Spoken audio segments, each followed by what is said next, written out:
Tao po. Ay, ano yan? Sir, magandang tanghali po.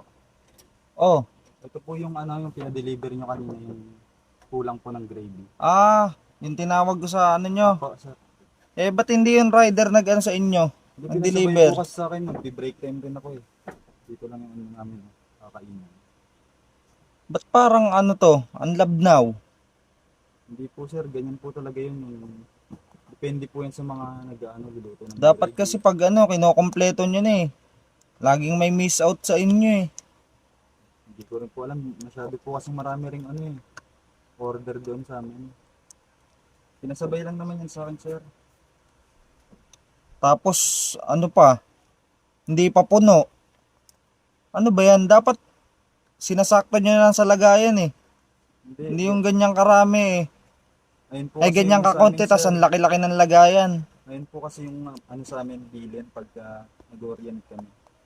Huwag daw po masyadong punuin. Ang Kasi minsan labnaw baka pa. matapon na siya. Sir. Tapos pag ano pa, order sa inyo ng chicken. Pag gusto namin ng Thai part, parang ayaw nyo. Parang nabase kayo sa ano Hindi, minsan po talaga kasi wala talaga sir. panlabas ng tao Dapat hindi ganon.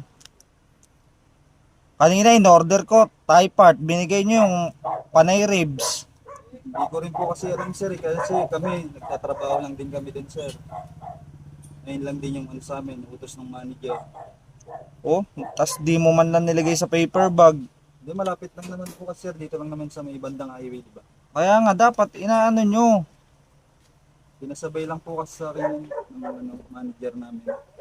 Break time po namin kasi ngayon. Sabihin mo sa manager mo, ayusin yung pag ano niya, pagpapalakad. Hindi yung ganyan. Okay naman po to sir. O, nakatape pa nga po. Naka-tape nga. Eh, kanina nung nagpa-order ako hindi pa sinabay ito. Paubos na lang yung chicken eh. Pasensya na po sir kasi Ang masyado tagal pa ring rin ng maraming ano nyo eh. marami ring order doon. Baka nakalimutan nung ibang crew na ilagay. Kahit isa po ba walang nakalagay na ano? Wala. Iisa na nga lang yung gravy tapos kinalimutan nyo pa. Ngayon na nga po sir, pinaano na sa akin kasi antayin pa yung ibang rider kasi may deliver din. Kaya pinasabay na sa akin ni manager. Manager. Kayo yung nag-aasikaso dun sa loob. Dapat kayo yung nag-aano na ito eh. Pasensya na sir, kami ano lang din naman kami. Crew lang din naman kami doon.